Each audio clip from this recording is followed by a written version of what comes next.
కొడుకులను గాని వారు తెచ్చిన భిక్షను గాని చూడకుండానే నాయనా 5గురు కలిసి దానిని అనుభవించండి అంది.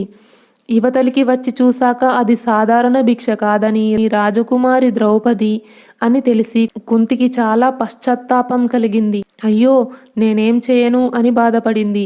వెంటనే ఆమె ద్రౌపది చేయి పట్టుకుని యుధిష్ఠిరుని దగ్గరకు తీసుకువెళ్ళి, నాయనా భీమసేనుడు అర్జునుడు ఈ రాజకుమారి ద్రౌపదిని తీసుకుని ఇంటి లోపలికి వచ్చినప్పుడు నేను ఈమెను చూడకుండానే మీరంతా కలిసి అనుభవించండి అన్నాను. నేను ఇంతవరకు ఏ విషయంలోనూ అబద్ధం చెప్పలేదు. ద్రౌపదికి ధర్మలోపం కలగకుండా నా మాట అబద్ధం కాకుండా ఉండేలా ఏదైనా ఒక ఉపాయం చెప్పు అని అడిగింది. యుధిష్ఠిరుడు ఒక్క క్షణం ఆలోచించి అలాగే చేస్తానని తల్లిని ఓదార్చి అర్జునుని పిలిచి, తమ్ముడా నీవు నియమానుసారంగా ద్రౌపదిని పొందావు. ఇక విధిపూర్వకంగా అగ్నిని పేల్చి ఆమెను పాణిగ్రహణం చేసుకో.